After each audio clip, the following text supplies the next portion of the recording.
Chapter 5. Dare kept an eye out for priests, no matter whose, as she and Kelin trekked between the buildings. "What did you do?" he demanded. She smiled and shrugged. "I did not keep my mouth shut." He rolled his eyes. They headed toward the city center where they could stand in view of the 3 castles. From what Dare could make out between the eaves and overhanging roofs, they were small and squat. The city's walls looked thicker than theirs, but they appeared sturdy. The world was quieter here, she noticed, and Kelin's pace was slowing too. There were people, but it wasn't the crowds by the temple or the gates. "Which one?" Kelin asked. Dare glanced to the castle to the west, and then the north. He heaved a deep sigh. "Oh!" She caught sight of the banner hanging off the wall of the castle to the east. The falcon was the same as was on the chest that had held her sword, and her father had said he'd trained half his life there. She smacked her forehead and pointed. "It's that one." She started toward it, leaving Kelin to chase after her. The castle didn't seem to grow any larger as they approached. They stopped at the closed gates. They were smaller than she had imagined, standing at only a couple feet taller than she did. She stepped back and noticed a soldier in the shadows staring hard at her from the walkway on the wall above. She waved at him. "We're here to see the Count. I've got a letter to deliver." "Court's closed." He didn't move. "Come back tomorrow." "This is important. Our village—" "Court's closed." "My father used to live here." Each word snapped like a breaking branch. "Court is closed." Kelin tapped her shoulder. He nodded back toward the rest of the city. "But—" He hauled on her arm, pulling her away. Over an hour later, and after being more lost than Dare would like to admit, they gazed up at a metal plaque of a hammer striking an anvil. Stone steps led up to a heavy wooden door, which was propped open. Above the building, thick plumes of smoke fought for height before the wind tore them apart. Dare raised a hand toward the door. "You first." He remained where he was. She looked at him, and then at the building. "You're not moving." He bunched a fist at his side, but sighed. "This is the rest of my life, Dare. What if I ruin this?" "You can't ruin it if you don't go inside." "Dare, isn't this what you wanted?" It was always just what was there." He shuffled backward. "Let's find an inn, we'll go to the Count's first thing in the morning, and then we can return tomorrow." He exhaled. "I'm only here because I followed you." "What are you doing?" Dare shoved him up another step. She had to squat low, dig her shoulders in, and heave. Moving him was like rolling a boulder uphill. She pushed again, and they stumbled through the door into a well-lit entryway. Racks of weapons, horseshoes, and scythes lined a stubby hall. A man wearing a leather apron spat into his palms as he stood behind a metal desk. He wiped his hands on the apron and looked up at them. "What do you want?" Kelin licked his lips. He stared. Dare prodded him with an elbow. He managed, I'm an apprentice and I want to take the trial exam for journeyman." "Oh."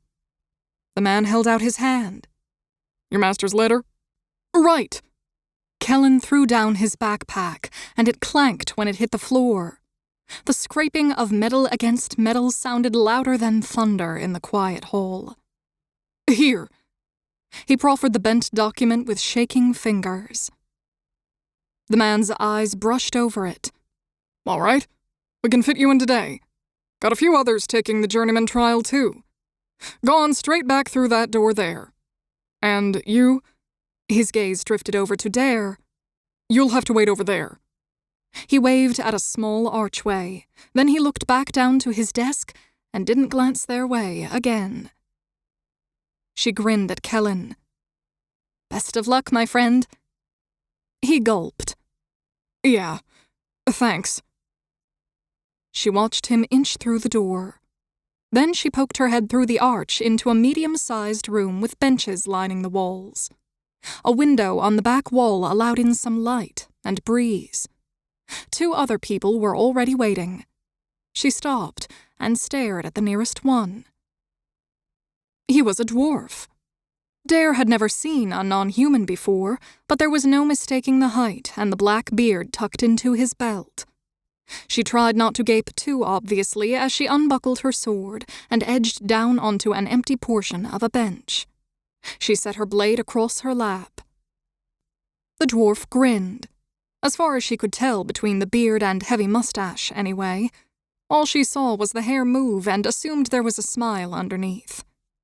She inched back a smile of her own. "You're no craftsman," he said in heavily accented common. "Buying or trading?" She placed her backpack between her boots. No. I'm waiting for my friend. He's taking a trial." The dwarf nodded, seemingly satisfied with the answer. He swung his feet out over the floor. Dare peered at the metal triangles on the tips of his boots and laughed as she imagined kicking someone with those. She coughed. "Excuse me." He smirked. "You're not from the city, are you?" She grinned uncertainly. "How did you know?"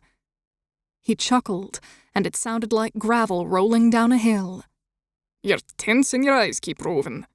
Also, them is practical clothes." "Oh." She locked her gaze straight ahead. He leaned in her direction and wagged his thick eyebrows. "You know them city walls, these dwarf work. 'Tis why these held so long." "How old are they?" she inquired, still trying not to stare. 2 centuries young." "Really?" Her eyes shot wide. "Indeed. This city was built by dwarves for trade. 'Tis why the blacksmith's guild is here and not the capital." He leaned back and banged his helmet against the wall. "Name's Nirin Heavyaxe or Clan Heavyaxe." She shook her head. "Haven't heard of it. Sorry." "Oh." He slouched. "I thought all humans around here knew the name." "I'm sorry," she said again. "Bah." He shrugged. "Not your fault you ain't been educated." "I can read," she shot back, louder than she expected. "So?" She wasn't sure how to counter that. The other human in the room chuckled. "Not most farm folk can, Master Dwarf. I do not mean to intrude, but I thought I might bridge this river." His voice was silken and soft, not to mention instantly trustworthy. He looked at Dare with laughing brown eyes set under dark hair. "Most dwarves do not seem to be aware that many humans cannot." "What are you here for?" Niran demanded, staring hard at the man. "Myself? I am a merchant. I'm visiting the Grand Master about a late shipment. Alas, he's busy and I must wait." Niran snorted. "That the shipment with the elvish goods in it? Ain't coming." "I beg your pardon?" the traitor asked through a tightening smile. "Ain't coming." The dwarf kicked his dangling feet. "Something about that lousy outlaw everyone's hunting. Dwarf news. Doubt most humans got word yet." "He robbed it?" The merchant knotted his fingers together. Knuckles creased and popped. The dwarf stopped kicking, and his voice deepened. "Don't know about that, but I can say the shipment ain't coming." The merchant's face fell into his hands. "No! That's the one shipment I wait 5 years for, every 5 years! Do you know how hard elvish goods are to find?" "I do." Niran started swinging his boots again. "Elves?" Dare pressed her hand against the bench, leaning forward. "Honestly, elves?" She tried to imagine them. Their secret kingdom lay beyond the wildlands and an uncharted mountain range. But the wildlands repulsed attempts by settlers, and people told stories about its natural magic pushing them back or cursing those that remained. Thalith, their kingdom, was the westernmost human kingdom, existing in the wild land shadow. Yeah, elves, Niran repeated. They cut off trade. All of it. The merchant jerked to his feet and offered a half bow. If you will excuse me, I must discuss this with my colleagues and clients. He swept out of the waiting room. Dare raised her eyebrows. I don't want to be rude, but he trusted you.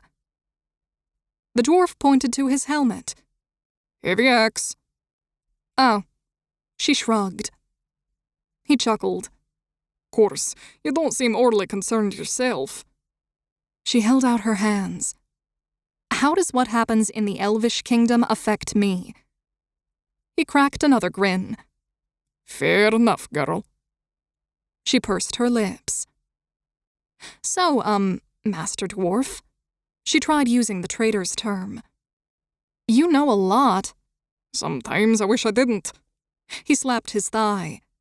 I'd like to get back home, truth be told. You sound like my friend. Friend sounds smart, then. They both laughed. He sighed. I'll be heading back to Warkiln soon enough. But alas, I'm out here on errands because everyone wants to deal with the Lord. Only to make him wait. Dare wasn't wholeheartedly listening, instead trying to frame her own questions. Do you know what this outlaw did? Murder. Niran spat. He swung his head toward her. Of elves. Oh. She frowned. Then how does Senna fit into all of this? The dwarf snorted. Don't think he does, child. He just likes to jump into the pot to claim chaos and victory. You don't think he's connected? Nah. He kicked his feet. His sycophants seem to be acting up, though.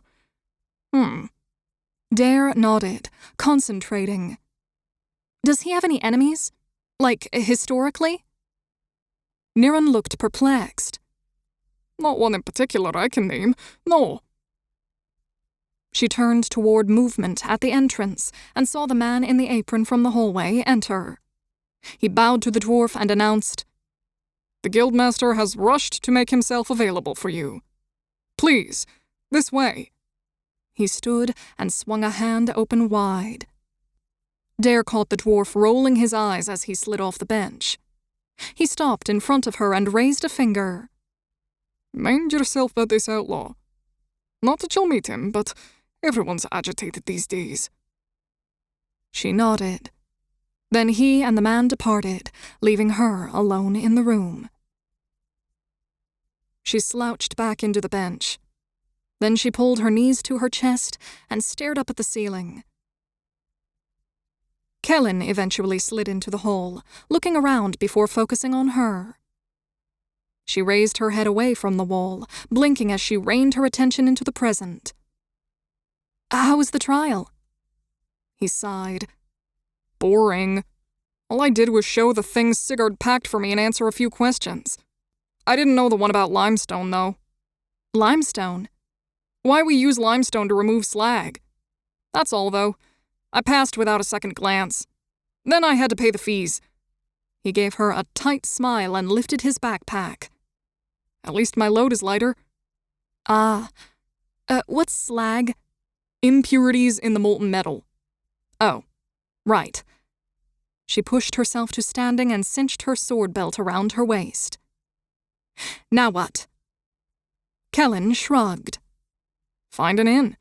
We'll go back to the castle at dawn, I promise. He patted his belly. But for now, I want supper. Dare noticed her own stomach rumble at the mention. Good idea, but... She felt for her belt purse and listened to the musical jingle of coins inside. There weren't enough notes, she decided. But I don't know how long this needs to last.